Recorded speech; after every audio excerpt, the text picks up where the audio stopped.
भवन्तु सुखिनः सर्वे सन्तु निरामयाः सर्वे भद्राणि पश्यन्तु मा कश्चित् दुःखभाग् भवेत्। त्वमेव माता च पिता त्वमेव बन्धुः च सखा त्वमेव विद्या द्रविणं त्वमेव सर्वं मम देव। परम तत्वाधार परम पुरुष पूर्ण धनी मालिक कुल हजूर पुष्करनाथ जी महाराज की पवित्र आत्मा सभी सत्संगी भाइयों बहनों माताओं बच्चों बुजुर्गों सबको राधा।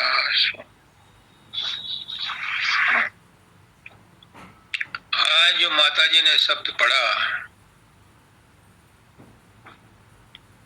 मेरे दिल में, मेरे शरीर में, मेरे मन में, मेरी आत्मा में, मेरी सूरत में, मेरे प्रकाश में, मेरे शब्द में झंझनाहट पैदा हो गई।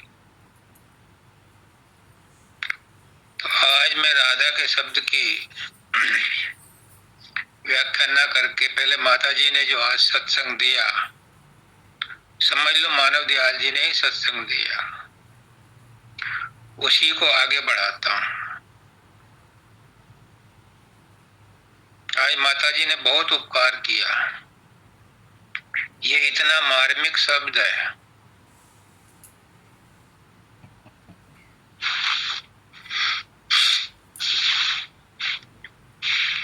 एक बात तो तय है,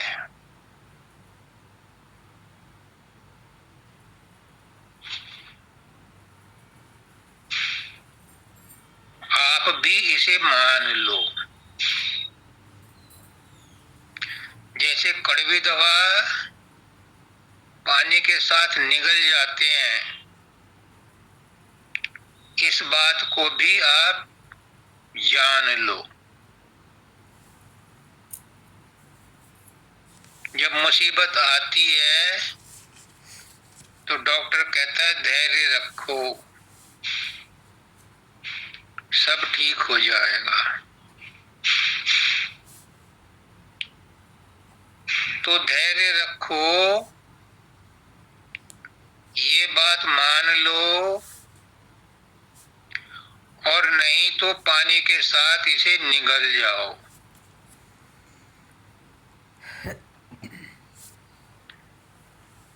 कि परमात्मा भविष्य में मिलेगा इस वहम में मत रहना।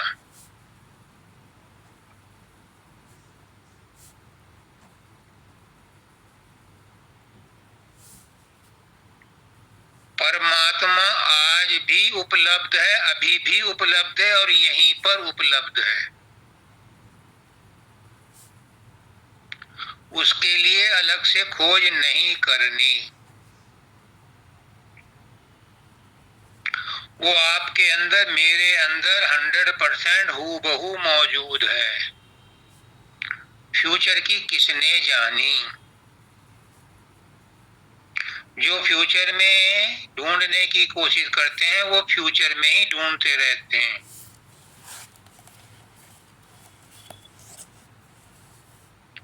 वो जब हर समय हर जगह हर एक के अंदर मौजूद है तो उसे भविष्य में ढूंढेंगे, भविष्य में मिलेगा, इस पर क्यों जाते हो। वो तो अभी मौजूद है, इसी क्षण मौजूद है। हर एक के अंदर मौजूद है, केवल उसके लिए उत्कट अभिलाषा चाहिए है तो। लेकिन वो और इच्छाओं के नीचे दबी पड़ी हुई है। परमात्मा तो है, लेकिन संसार की इतनी इच्छाएं हैं कि परमात्मा को प्राप्ति की इच्छा गौण हो गई, गौण, पीछे धकेल दिया उसे, प्रायोरिटी पर आ गया संसार। किसी को फुर्सत नहीं है परमात्मा से मिलने की, परमात्मा का नाम सुमरन करने की, किसी को नहीं। सब संसार को ही याद करते हैं, सुमरन में भी संसार ही याद आता है, क्योंकि प्रायोरिटी पर वही है। पुष्करनाथ जी कहते हैं कि जो आपकी प्रायोरिटी में है वही आपके सुमरन में आएंगे, वही आपको अच्छे लगते हैं, वही प्यारे लगते हैं। जब गुरु का सुमरन करने बैठते हैं तो संसार आता है। क्यों? क्योंकि संसार अच्छा लगता है, संसार से सुख की उम्मीद है, इसलिए वही आएगा। पुष्करनाथ जी कहते हैं कि भगवान की आपकी लिस्ट में भगवान है ही नहीं, लास्ट प्रायोरिटी भी नहीं है। रिश्तेदार हैं, पति पत्नी है, भाई बहन है, माँ बाप हैं, लेकिन परमात्मा का नाम उस लिस्ट में नहीं है। है परमात्मा, वो इंतजार ही करता रहता है कि कभी तो उसे कोई बुलाएगा। बिन बुलाया परमात्मा कभी नहीं किसी के यहाँ जाता, और जाकर के भी अगर उसे खाली जगह नहीं मिलेगी तो वहां नहीं बैठता। हम सोचते हैं बहुत जिंदगी पड़ी है, परमात्मा को बाद में प्राप्त कर लेंगे, पहले संसार प्राप्त कर लें, पहले संसार के काम निपटा लें। हालांकि संसार के काम भी परमात्मा के ही काम हैं। अगर सब काम परमात्मा का काम समझ करके करो। मैं जब अभी पीछे रोहतक गया था पिछले संडे को, तो वहां पर इस बात पर बहुत जोर दिया था। पता नहीं किसी ने सुना कि नहीं सुना, और सुना तो उस पर गौर किया कि नहीं किया। लेकिन पुष्करनाथ जी कहते हैं कि गुरु एक ही बात को बार बार रिपीट करता है, कभी तो किसी की बात वो समझ में आ जाए, इसलिए करता है एक ही बात को बार बार रिपीट। तो मुझे भी आज वो रिपीट करनी पड़ रही है। हमारी जिंदगी के बचपन से लेकर के बुढ़ापे तक लाखों लक्ष्य बने हैं, लाखों उद्देश्य बने हैं। बचपन से लेकर के लाखों उद्देश्य हैं, और उन्हीं में ही हमारी सारी शक्ति लग जाती है। और रहीमदास जी कहते हैं एक ही साधे सब सदे, सब साधे सब जाए। लाखों उद्देश्यों को साधने के लिए हम जीवन भर खटपट करते रहते हैं, पर कोई भी लक्ष्य नहीं सधता, क्योंकि सब साधे सब जाए। सबको साधते साधते कोई भी लक्ष्य नहीं सधता। तो फिर एक ही लक्ष्य को साधो तो सब सध जाएंगे। कैसे? सुबह से लेकर के शाम तक, रात तक, सुबह उठने तक जो भी काम करते हो, ये सोच के करो कि मैं भगवान को प्रसन्न करने के लिए कर रहा हूं। पुष्करनाथ जी कहते थे कि घर का काम भी गुरु का ही काम है, क्योंकि परिवार भी, नौकरी भी, संसार भी गुरु ने ही दिया है। मैं उसे और स्पष्ट रूप से बता रहा हूं कि जो भी तुम्हें प्राप्त है वो सदगुरु का दिया हुआ ही है। सब कुछ उसकी सेवा में लगा दो। जो काम कर रहे हो वैसे ही करते रहो, सिर्फ भावना ये रखो कि मैं हाथ मुंह धो रही हूं तो गुरु के लिए धो रही हूं, टट्टी पेशाब जा रही हूं तो गुरु के लिए, नाश्ता बना रही हूं तो गुरु की प्रसन्नता के लिए, भोजन बना रही हूं तो गुरु की प्रसन्नता के लिए, कार ड्राइव कर रही हूं तो गुरु के लिए, खा रही हूं तो गुरु के लिए, सारा पढ़ाई कर रही हूं तो गुरु के लिए, बच्चे बनाए हैं तो गुरु के लिए, मकान बनाया है तो गुरु के लिए, कार खरीदी है तो गुरु के लिए, टीवी है तो गुरु के लिए, माइक्रो ओवन है तो गुरु के लिए, गैस है तो सब गुरु के लिए, सारा कुछ गुरु को आदर्श मानकर उसे सौंप दो। दाता दयाल कहते हैं कि गुरु के भाव को इतना फैला दो कि पूरा ब्रह्मांड उससे ढक जाए। तो काम तो वही कर रहे हो लेकिन एक को साध रहे हो, यानी अर्पण गुरु को कर रहे हो। नौकरी तो तुम संसार की कर रहे हो लेकिन अर्पण गुरु को कर रहे हो, तो गुरु उसमें तुम्हारे सारे साधनों को साध्य बना देगा। करके देखो, जब हम हर काम अपने बलबूते पर करते हैं तो वो नहीं होता। जब हार करके कहते हैं तू जान तेरा काम जाने, 12 साल तक 10 साल तक महात्मा बुद्ध ने कठोर तपस्या की, उसे कुछ हाथ नहीं आया। आखिर दिन उसने शाम के समय ढलते सूर्य के सामने घुटने टेक दिए कि जो कुछ किया तुझे अर्पण है, मुझसे कुछ नहीं हुआ, अब तू जान तेरा काम जाने। तत्क्षण उसको एनलाइटनमेंट हो गया, क्योंकि उसने सब कुछ परमात्मा को सौंप दिया। हालांकि परमात्मा को नहीं मानता था, वो नहीं मानते, जैनी भी नहीं मानते, लेकिन जिसको मानते हैं उसे सर्वशक्तिमान तो मानते हैं, वह उसी के प्रति समर्पित कर दो अपने सब कर्म। वो ऊपर बैठे हुए सनातन धर्म वाले परमात्मा को मत मानो, तो आप भी मत मानो, कोई नहीं कहता, लेकिन जिस शक्ति पर विश्वास करते हो, जिसने पैदा किया है, जिसने संसार चलाया है, जिसने सांस चलाई है, जिसने सब कुछ कर रहा है, उस शक्ति को ही अर्पण कर दो। तो सब कुछ उसे अर्पण करने के बाद जो भी तुम साधोगे सब सद जाएगा, क्योंकि एक को साध लिया तो सब सद जाएगा। यहां इस शब्द में कह रहे हैं, अगर आप बिजी हो, सत्संग भी अटेंड नहीं कर सकते, आप बिजी हो, गुरु का काम नहीं कर सकते, कोई बात नहीं, जो भी काम कर रहे हो उसी को गुरु का मान लो कि ये काम भी गुरु का ही है, तो वो काम भी निष्काम कर्म बन जाएगा, भक्ति बन जाएगी, प्रेम बन जाएगा, ज्ञान बन जाएगा। बस पाला बदलने की देर है।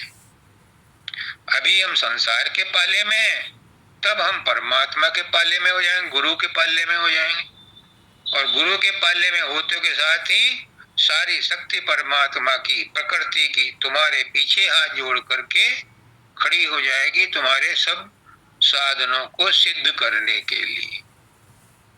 इस शब्द में कहा है, घट में कर दर्शन गुरु का, घट की महिमा जान लो। घट में कर दर्शन गुरु का, घट की महिमा जान। घट में तो आप अभी भी हो, लेकिन अभी लोअर घट में हो, नीचे के घट में हो, और सत्संग में इसकी पहचान कर लो। गुरु बता देगा कि घट दो हैं, एक नीचे का घट है जो संसार से संबंध रखता है, या आंखों के नीचे नीचे का सारा हिस्सा नीचे का घट है। आंखों से ऊपर का हिस्सा सारा ऊपर का घट है, और ऊपर के घट में क्या है? पिंड में ब्रह्मांड है, उसी में ब्रह्मांड है, उसी में पर ब्रह्मांड है, उसी में सतलोक है, उसी में राधा स्वामी धाम है, ऊपर के हिस्से में। लेकिन दूसरे घट की हद कहाँ तक है? पहले घट की हद तो आंखों के नीचे तक है, दूसरे की यहां से शुरू होकर के ब्रह्मांड तक है। ब्रह्मांड की हद है शून्य तक, त्रिकुटी तक है, लेकिन शून्य में भी ब्रह्मांड का हिस्सा है, वहां पर भी उसकी छाया रहती है, उसका असर रहता है। पिंड में ब्रह्मांड है, सत्संग कर पहचान ले, साक्षी के रूप में सुन शब्द की धुन को सदा। जैसे ही नीचे के घट से अपनी आत्मा को, अपनी सूरत को इकट्ठा करके तीसरे तिल पर लाओगे, तो तीसरे तिल पर एंटर करते ही तुम ऊपर के घट में प्रवेश कर जाओगे। सहजल कमल उसका नाका है, पहला पड़ाव है अंदर के घट का। दूसरा पड़ाव है त्रिकुटी।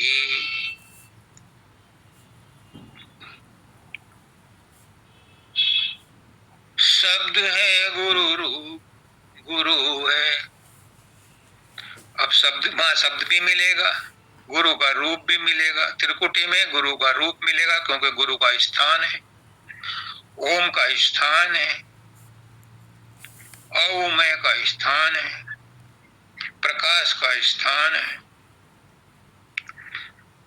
तो शब्द है गुरु, रूप गुरु है, शब्द भी गुरु है, रूप भी गुरु है।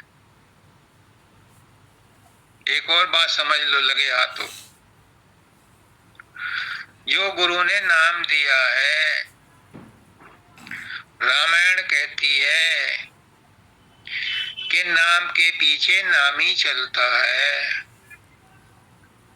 तो आपको जो सदगुरु ने नाम दिया है राधा स्वामी, तो राधा नाम है, राधा आत्मा है, राधा सूरत है, इसके पीछे नाम ही चलता है। जहां राधा राधा कहा, वहीं स्वामी पीछे पीछे आ जाता है। शब्द नामी है अनामी, यही शब्द नामी है, यही अनामी है, यही राधा स्वामी है। तो शब्द के पीछे अनुगमन करता है नामी। अगर राधा स्वामी नाम लिया है तो ये समझो कि स्वामी वहां मौजूद है। ऐसा हो नहीं सकता, कभी हुआ नहीं, कभी होगा नहीं कि नाम लिया और नामी न आए। नाम और नामी साथ रहते हैं, रूप भले ही ना आए। ये नियम नहीं है कि आप नाम लो और रूप आए, ये नियम नहीं है। आए आए, नहीं आए नहीं आए, लेकिन नामी वहां मौजूद रहता है। व्यास वाले हर गुरु ठोक बजा के डंके की चोट पर कहते हैं कि तुम जब राधा स्वामी नाम लो, जब तुम गुरु का नाम लो, तो ये महसूस करो कि गुरु वहां मौजूद है, क्योंकि गुरु वहां मौजूद है, वास्तव में है। तो जहां नाम लिया जाएगा वहां नामी मौजूद होगा, उसे आना पड़ेगा। क्योंकि नाम कौन ले रहा है? नाम भी तो वही नामी ले रहा है। हमारी क्या मजाल हम नाम ले लें? जिस दिन ये समझ में आ गई कि नाम लेने वाला और नाम साथ में एक ही हैं, उसी दिन तत्क्षण, भविष्य की बात नहीं, तत्क्षण, इमीडिएट एसिड टेस्ट, तेजाब का टेस्ट है ये। अगर नाम और नामी एक मान लिया, एक जान लिया, राधा स्वामी कहते ही अगर शरीर में थरथराहट आ गई, रोंगटे खड़े हो गए, तो समझ लो नामी वही है, बच करके नहीं जा सकते उसके प्रभाव से।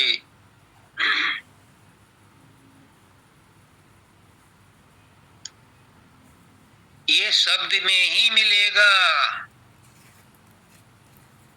ये प्रकाश में ही मिलेगा।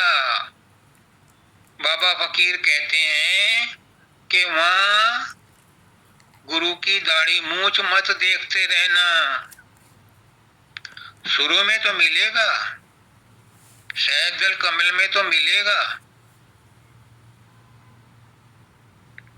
गुरु का रूप पगड़ी वाला, लेकिन बाबा फकीर कहते हैं कि त्रिकुटी में उसकी पहचान मत करना। बाबा सावन सिंह जी कहते हैं, बाबा चरण सिंह जी कहते हैं, बाबा जगत सिंह जी कहते हैं, वहां पगड़ी वाले को मत देखना, वहां नूरी रूप मिलेगा, यानी प्रकाश मिलेगा, उस पर ध्यान लगाना है। और प्रकाश और शब्द एक दूसरे से जुड़े हुए हैं, वहां शब्द प्रकट होगा, लेकिन कौन सा शब्द होगा? ये जो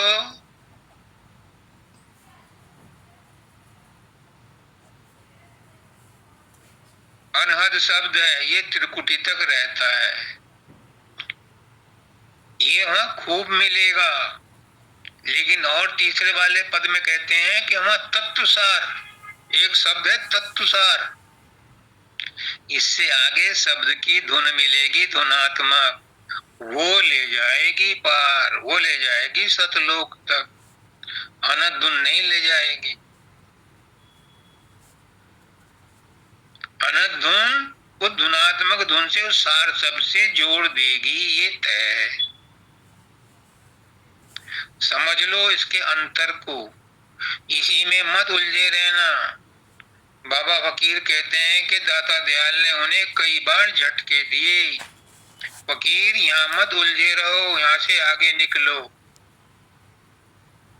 लोग बाग उसी में अनंत धुन में ही अटके रहते हैं। वहां सिद्धि शक्तियां भी सिद्धि शक्तियां तो सैदल कमल में मिल जाती हैं, लेकिन कुछ लोग प्रकाश और शब्द में उलझे रहते हैं। मुझे पुष्कर नाथ जी बार बार डांटते थे कि राजे शब्द के पीछे, शब्द प्रकाश के पीछे डंडा लेके मत फिर, ये हमारी मंजिल नहीं है, क्योंकि शब्द में और प्रकाश में दुई है, एक शब्द को सुनने वाला, एक शब्द, एक प्रकाश को देखने वाला, एक प्रकाश। हमारी मंजिल है अप्रकाश, हमारी मंजिल अशब्द गति। तो सार शब्द हमें अशब्द गति में, अप्रकाश गति में पहुंचा देता है, वो है सतलोक। सतलोक में अलग अलग तरह की धुन, अलग तरह की बाजे गाजे नहीं बजते, वहां तो एक बीन की धुन इतनी मस्त मलंग रहती है कि सब कुछ भूल जाता है इंसान। इंसान तो है ही नहीं, सूरत अपने आपे को भूल जाती है, गुम हो जाती है। अपने आप में गुम होना ही उस अवस्था को प्राप्त होना है, और क्या मिलेगा वहां? सब संतों ने कहा है कि वहां कोई देखने की चीज है ही नहीं, वहां कोई सुनने की, समझने की जगह है ही नहीं, कोई शक्ति नहीं है, कोई माध्यम आपके पास वहां उपलब्ध ही नहीं है। समाधि की अवस्था में तो मन गायब हो जाता है, जिसके पास मापने के यंत्र हैं, जानने की बुद्धि है, वो मन चतुष्ट है, समाधि तक साथ रहता है पर समाधि लगने पर गुम हो जाता है, तो इसलिए वहां का बयान नहीं किया जा सकता। रूप नाम है शब्द, शब्द की टेक मन में ठान ले।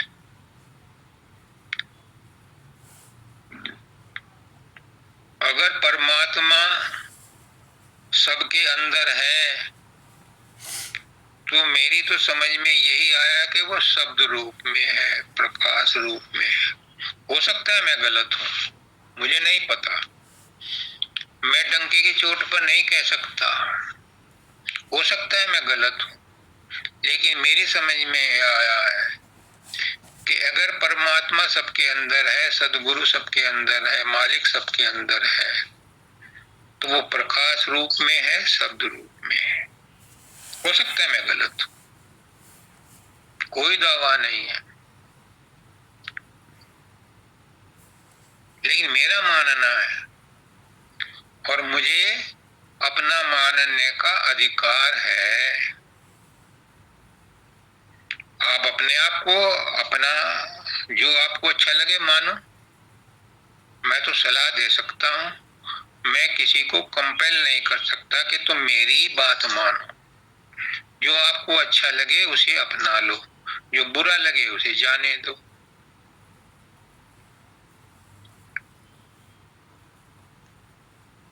दूसरी बात, संसार में रह करके संसार का ज्ञान होता है।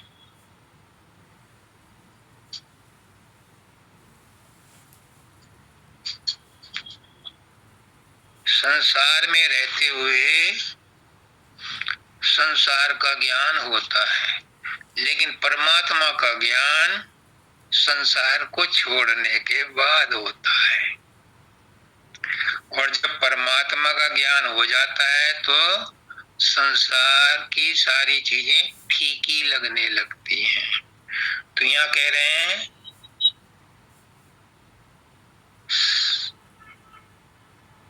शब्द गुरु के साथ रहकर शब्द की को जान लो। शब्द गुरु के साथ, सब गुरु वही जो शब्द से नहीं, गुरु वही जो शब्द से नहीं, शब्द में ना दूसर नहीं से। गुरु वही है जो शब्द में रहता है, जिसे शब्द की पहचान है, जो शब्द में सना हुआ रहता है, ओत प्रोत रहता है, 24 घंटे शब्द में ही उसकी अटेंशन लगी रहती है। उसके साथ बैठो। आप लोग क्या बैठोगे, आप लोगों को तो उसके सत्संग सुनने में भी मरोड़ आती है।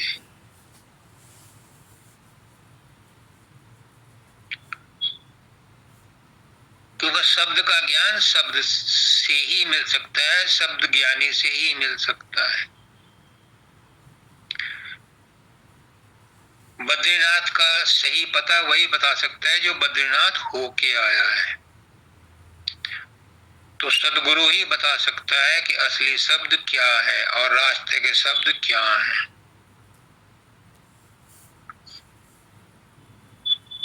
शब्द सुन, सुन दर में जा। अब देखो एक और ऊंची अवस्था,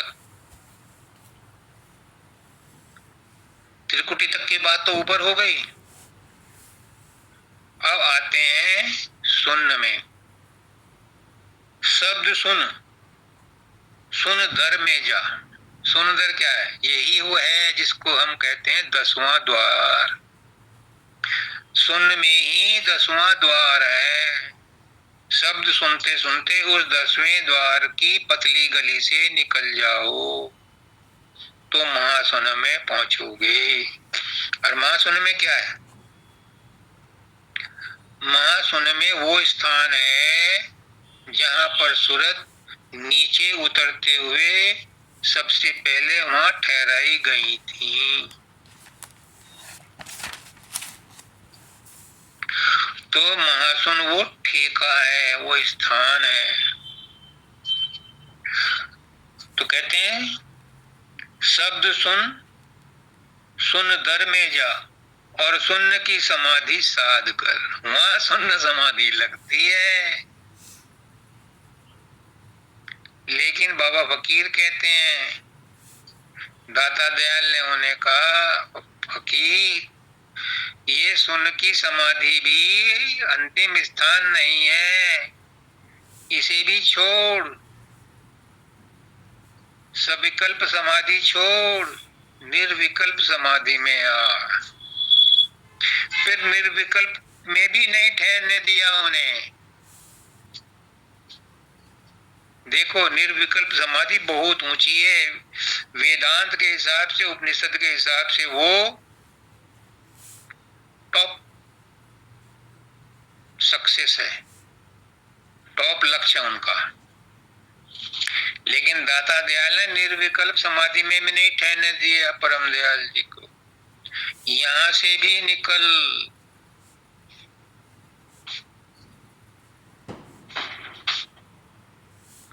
फिर उन्हें भंवर गुफा से निकाल के सतलोक में पहुंचाया। और बाबा फकीर कहते हैं, मुझे इतनी मजा आया, इतना आनंद आया कि फिर मैं सतलोक में भी नहीं ठहरा।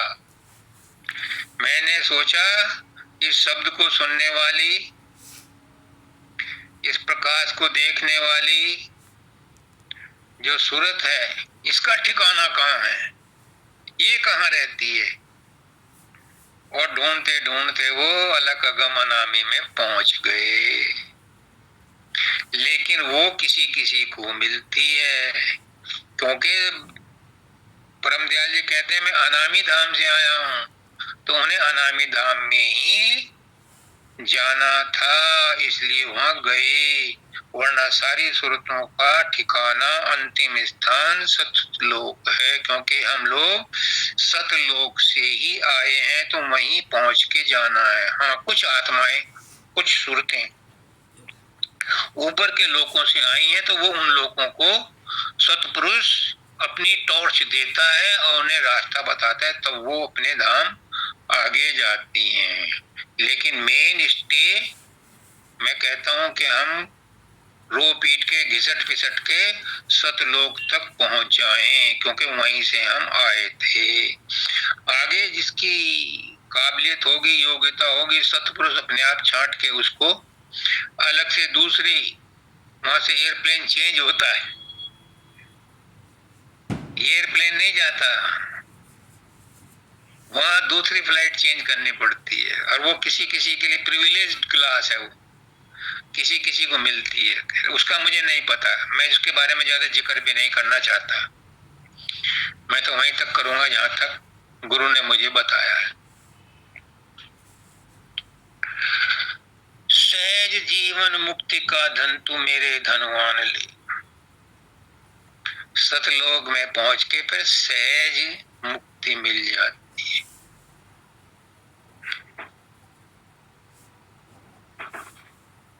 फिर वहां खींच तान नहीं रहती। कबीरदास कहते हैं, सखिया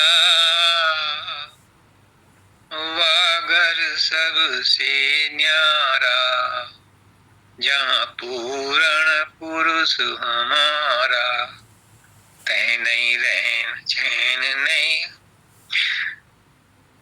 वहां कुछ नहीं है, न रैन है, न दिन है, न चांद है, न सूरज है, न अंधेरा है, न उजियारा है, बिन ज्योति उजियारा। वो है सहज अवस्था, उसमें रहता हुआ इंसान, उसमें रहता हुआ सूरत, संत, गुरमुख, संसार में रहते हुए भी संसार में लिप्त नहीं रहता। वो सब द्वंद्वों से परे रहता है। वो सब कुछ ऐसे देखता है कि ये खेल है, नाटक है, सपना है, सिनेमा है। सहज अवस्था में ये होता है।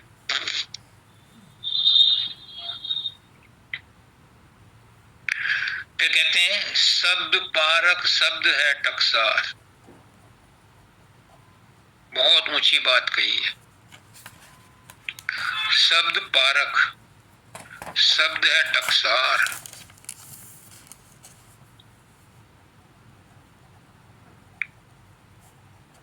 टकसार या टकसाल उसे कहते हैं जहां पर सिक्के ढलते हैं, टकसाल कहते हैं उसे।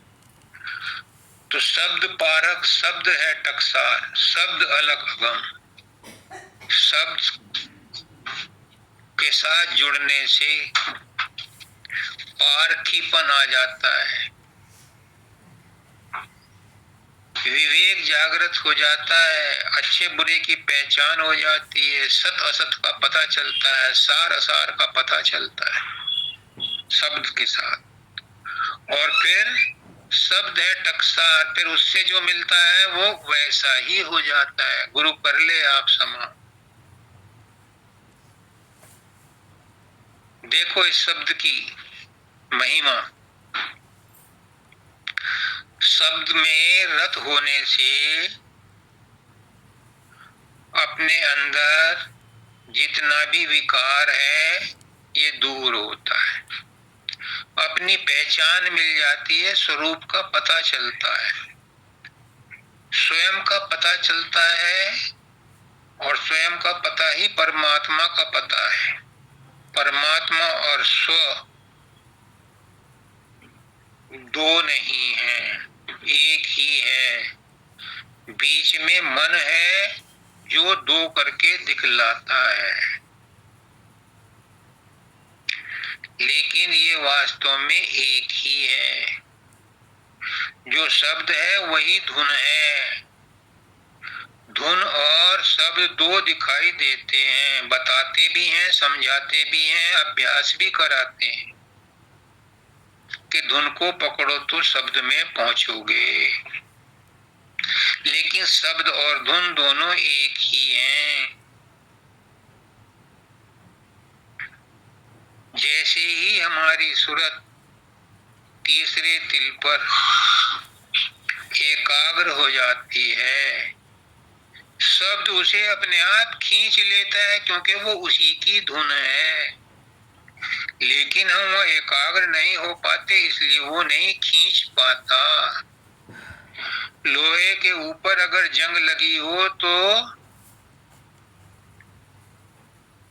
मैग्नेट उसे नहीं खींच पाता। जैसे ही लोहे की जंग साफ होती है तो वो लोहा उसकी मगनातीस की तरफ खिंच जाता है। ऐसे ही हमारी सूरत पर जो संसार का मैल जमा है, जो मन का मैल जमा है, जो विकार जमे हैं, जब वो हट जाते हैं तो वो सूरत शब्द उसको खींच लेता है। और फिर वो सार शब्द हमें आगे सतलोक तक ले जाता है। लेकिन ले जाएगा तभी जब हमारी सूरत उससे जुड़ेगी। और जुड़ेगी ऐसे नहीं, जैसे ही एकाग्रता प्राप्त होगी वो अपने आप जोड़ लेगा। ये उसकी ताकत है, हमारी ताकत नहीं है। हम अपनी ताकत से उससे नहीं जुड़ सकते। ये गुरु की दया मेहर होती है तो वो शब्द हमें अपने आप में जोड़ लेता है, खींच लेता है। यही इसमें कहा है, शब्द पारक शब्द है टकसार, शब्द अलग अगम। और शब्द की डोरी पकड़ चढ़, शब्द का स्थान ले। उस शब्द की डोरी को पकड़ करके, उस धुन को पकड़ करके, शब्द के अंदर से धुन प्रकट हुई है। आज नहीं, जब सृष्टि बनी थी, जब उसने विस्फोट हुआ था, उसी समय से ये धुन उस शब्द से निकली हुई है। अभी भी ब्रह्मांडों के ब्रह्मांडों में कोई भी जगह ऐसी नहीं है जहां पर मॉलिक्यूल ना हो, जहां पर अणु ना हो, जहां पर शब्द ना हो। कोई भी जगह ऐसी खाली नहीं है। हमारे बॉडी में भी सब जगह शब्द है, संसार में भी, ब्रह्मांड में भी सब जगह शब्द है। कोई जगह ऐसी खाली नहीं है जहां शब्द ना हो। यानी शब्द ही वो परमात्मा है, वो मालिक की ही प्रेजेंस है। ना सुने कोई, उसकी कोई परवाह नहीं। जो सुन लेता है वो अपना काम बना लेता है। अब आगे का यही कह रहे हैं, शब्द साखी की समझ अब तक तुझे आई नहीं, नहीं समझे। बाहर के शब्द को शब्द समझ लिया,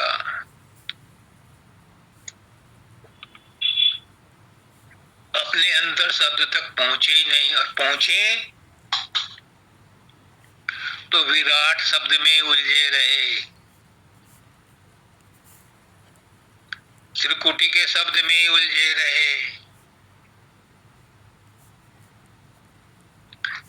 अनहद शब्द में उलझे रहे।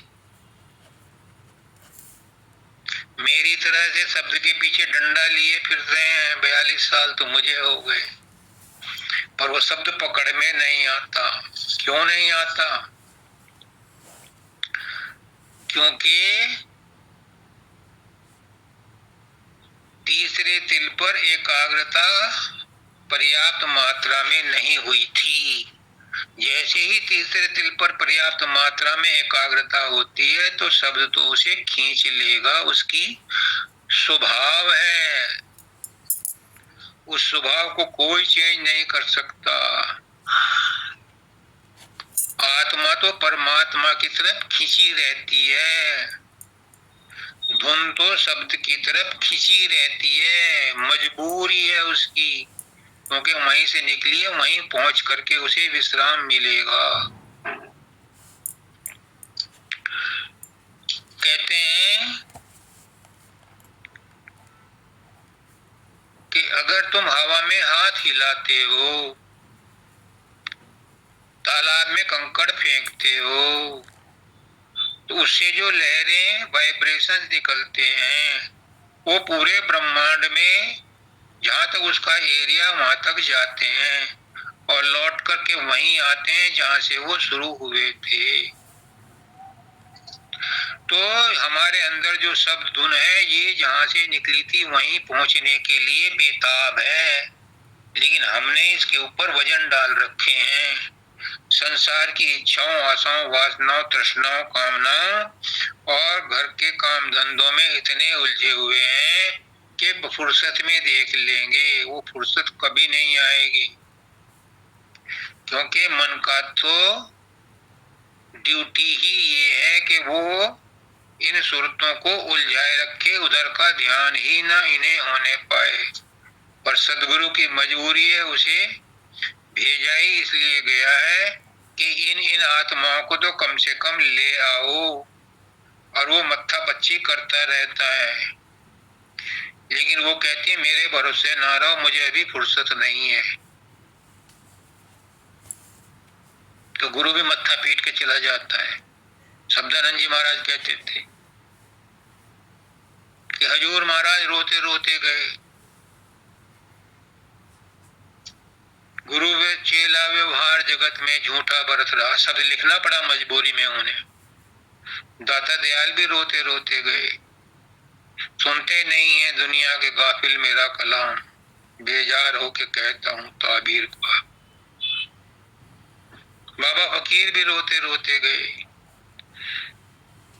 अरे सत्संगियों, तुम्हारे सामने कुंजड़ों के सामने मैं हीरे मोती बखेर रहा हूँ, तुम योग्य नहीं हो, फिर भी मेरी मजबूरी है कि मुझे कहने पड़ रहे हैं।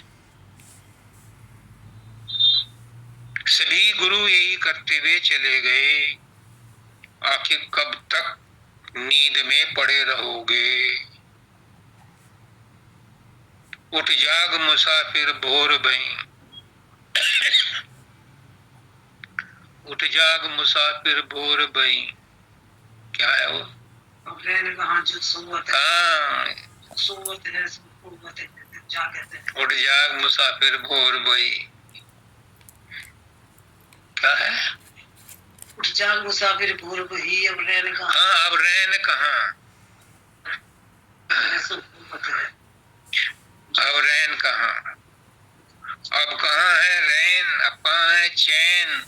अंतिम समय आ गया है। इस जन्म का भी 84 लाख जीवन यहाँ पे तैयार है। इतने गुरु समझा समझा के चले गए। उठो, जागो, सवेरा हो गया। पहचानो अपने आप को कि तुम कौन हो। तुम शरीर नहीं हो, तुम मन नहीं हो। मन से क्यों दुखी होते हो? मन जो कर रहा है करने दो। तुम मन नहीं हो, तुम शरीर नहीं हो, तकलीफ होती है शरीर में, होने दो। तुम अजर अमर अविनाशी आत्मा, उससे नेह लगाओ, परमात्मा से मिलो। तुम परमात्मा हो, परमात्मा के बच्चे हो। पुष्करनाथ जी बार बार कहते थे सत्संग में। वो कहते थे कि तुम शेर के बच्चे हो, तुम परमात्मा के बच्चे हो, परमात्मा ही हो। कैसे समझाए गुरु? अलग अलग ढंग से समझाता है।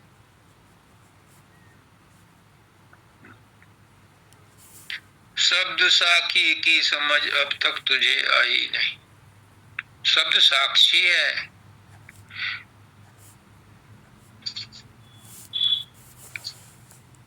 एक होता है अनुमान, एक होता है प्रमाण, एक होता है साक्षी।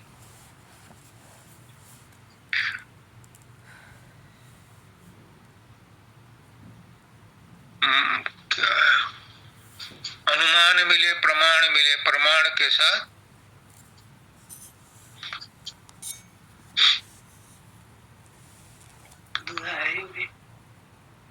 तो अनुमान किया जाता है मन से, प्रमाण मिलता है 5 इंद्रियों से। लेकिन आत्मा की साक्षी क्या है? शब्द है। आत्मा शब्द के साथ जुड़ करके स्वयं अपने आप साक्षी बन जाती है। मैं हूं। क्या कोई साक्षी चाहिए आपको? कोई प्रमाण चाहिए? मैं कैसा हूं, कौन हूं, इसके लिए तो आपको ढूंढने की जरूरत पड़ सकती है। मैं कैसा हूं, इसके लिए तो साक्षी लेने पड़ेंगे। मैं कौन हूं, ये पूछना पड़ेगा। लेकिन मैं हूं, इसका कोई प्रमाण किसी से नहीं लिया जा सकता। ये स्व प्रमाणित है, स्व सिद्ध है कि मैं हूं। संसार है कि नहीं, इसकी भी गारंटी नहीं है। नेति नेति नेति नेति कह करके उपनिषद ने और वेदों ने परमात्मा को सिद्ध किया। लेकिन उस नेति में भी मानव दयाल जी कहते हैं, एक शिष्य उनके पास आया और बहुत तर्क वितर्क किया। कौन हूं, मुझे समझा दो। तो उसे समझाया, तो ये नहीं, तो ये नहीं, तो ये नहीं, तो ये नहीं, तो ये नहीं। तो क्या मैं कुछ नहीं हूं? अब नहीं, तू है। फिर कौन हूं? जो ये डाउट कर रहा है, जो नेति नेति कह रहा है, वही तू है। तब उसकी समझ में आया। जब बाबा फकीर कहते हैं कि मैं वहां पहुंच करके गुम हो जाता हूं, लेकिन वहां से वापस लौटता हूं। क्यों? क्योंकि मेरे अंदर कोई चीज है जो गुम अवस्था में भी है, रहती है और वही वापस लौट के आती है। वो कुछ नहीं हो सकता, वो है, उसका वर्णन नहीं हो सकता, इसलिए उसे नेति नेति कहते हैं। तो उस शिष्य को भी महाराज दयाल जी ने समझाया कि तू अपने ऊपर डाउट नहीं कर सकता कि तू नहीं है। हाँ, ये तो मैं डाउट नहीं कर सकता, मैं नहीं हूं, अब तो बस वही तू है। हर चीज पर डाउट कर सकता है। पत्नी नहीं है, पति नहीं है, बच्चे नहीं है, संसार नहीं है, हवा नहीं है, पानी नहीं है, इन पर डाउट कर सकता है। लेकिन तू है कि नहीं? हाँ, मैं तो हूं, बस तू वही है, वही परमात्मा है, वही तू है। तो शब्द साकी की समझ अब तक तुझे आई नहीं, और राधा स्वामी शब्द सुन दुर्धाम पद निर्वाण ले। अब राधा स्वामी शब्द को सुन ले और धूर्धाम को चला जा। राधा स्वामी शब्द क्या है, आज मैं इसी पर बात करूंगा।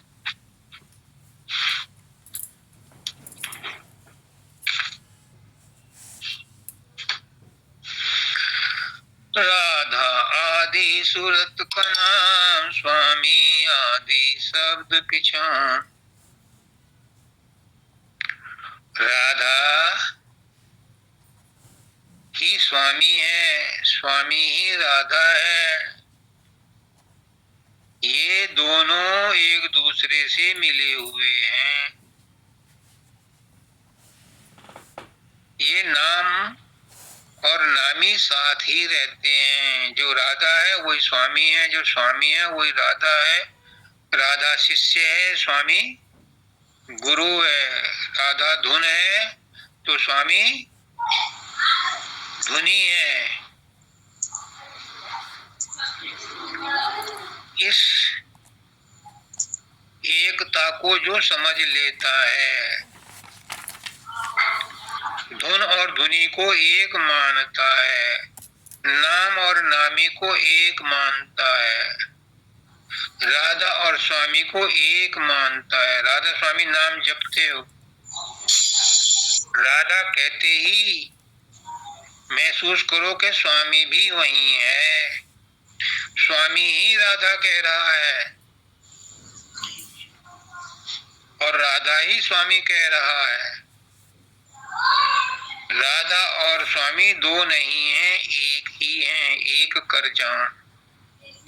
जो राधा और स्वामी को एक समझता है, जिसने राधा कहते ही सनसनाहट हो गई, रोंगटे खड़े हो गए, स्वामी वहीं मौजूद है, उसी की प्रेजेंस में राधा स्वामी कहा जा रहा है। जिस समय राधा स्वामी की एकता तीसरे तिल पर नजर आएगी, ये स्थिति अगर तीसरे तिल पर नजर आएगी, ठहरेगी,